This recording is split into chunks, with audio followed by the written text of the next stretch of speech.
Doing? Yes, hey, how you doing? Well, hey, Seattle, how you doing? Johnson. Just let me quickly read something, right? It involves the election. It says, it's taking a variation of a quote by Taylor Caldwell. A political party can survive its fools and even the ambitious, but it cannot survive treason from within. An enemy at the gate is less formidable, for he is known and carries his banner openly. But the traitor move among those within the gate freely, his sly whispers rustling through all the alleys, heard in every halls of the party itself. For the traitor appears not a traitor. He speaks in accents familiar to his victims, and he wears their face in their arguments. He appeals to the baseness that lies even in the hearts of men. He rots the soul of that political party. He works secretly unknown in the night to undermine the pillars of that party. He infects the body politic so that it can no longer resist. Even a murderer is less to be fed. This is what happens in the last election when you have individuals with leadership ambition who would work against a party they seek to lead. And to the fact that they would fund and finance anti-party websites and individuals and everything else. It's hard to tell the enemy within from the enemy without. Amen. Except that the enemy within is more dangerous. But let me go to what exactly happens. People say the F&M lost that election. I say, no, they didn't. It's a seat. In the same capacity, you wouldn't argue if the PLP was to run somebody in St. Anne's and they are not successful. You would not argue that they lost that, because it would be for the F&M to lose St. Anne's. It would be for the PLP to lose the West Grand Bahama, as opposed for the F&M to win it. And so when you begin to look to what came out of this, you came out of this and you saw a government. I was waiting for the hearse to show and bring other PLPs to that campaigning for a person who, for a seat that they own and practically for 40 plus years. And then you have cabinet ministers who say they are very familiar with Obi's ambition, who said, oh my God, I've never seen poverty and disarray as such in a constituencies that we have governed for 40 years.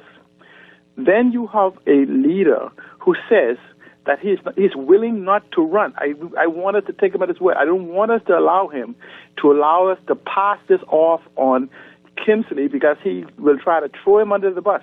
But he has promised over $400 million worth of improvements in West Grand Bahama and Bimini. And I can tell you, the other 5 constituencies like East Grand Bahama and Central Grand Bahama, the ghettos that overlap Marco City and Ginger Moxie's constituency, where 80% of the ghetto is, they want the same treatment and promises.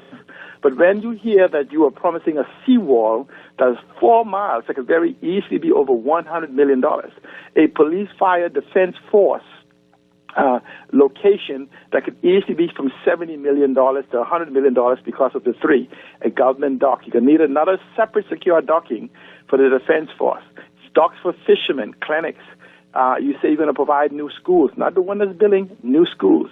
You're going to pave the roads. You're going to provide airport and boat locations. Okay? And so when you add up all of those different things, and he says, if I, because it says this very carefully, a promise cannot be made by someone that doesn't have the ability or the intent.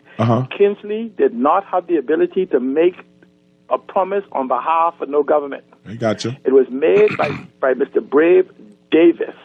And so That's Mr. true. Brave Davis is incumbent upon him to keep these promises, because you know what happens? The other 38 constituencies want to know, if you can't keep your promise then, why should we trust you now?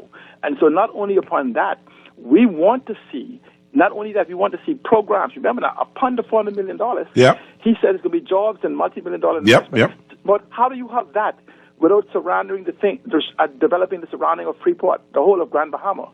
And so I'm saying to you is that the PLP in their panic has offered not to run as a political party in 2026 if they don't fulfill these promises, while serving the better of the entire Bahamas. Mr. Brave Davis made that promise to all of us. We were not going to allow you to sham us and say, we don't have Kingsley Smith, we're going to run Ginger Moxie in the seat instead. No, Mr. Prime Minister.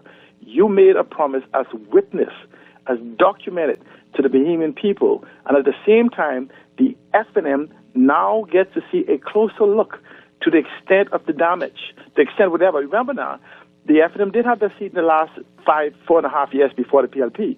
But 3 of those years didn't allow anyone to go in anyone else. Why would you go into somebody's house with the seniors and all these other different people to put at risk of contagion? And the Hurricane Dorian before that. So it's understandable. But just let me end in saying this. The Free National Movement. I can catch you in a minute because I got 3 other callers. See, go quick from a place. Now, I'm saying to you is it's under new leadership and under new vision, and I am inviting, on behalf of the leader of the Free National Movement, for any and everybody to bring your ideas and bring your desires and bring your dreams and bring your vision for a new and better Bahamas, stronger together.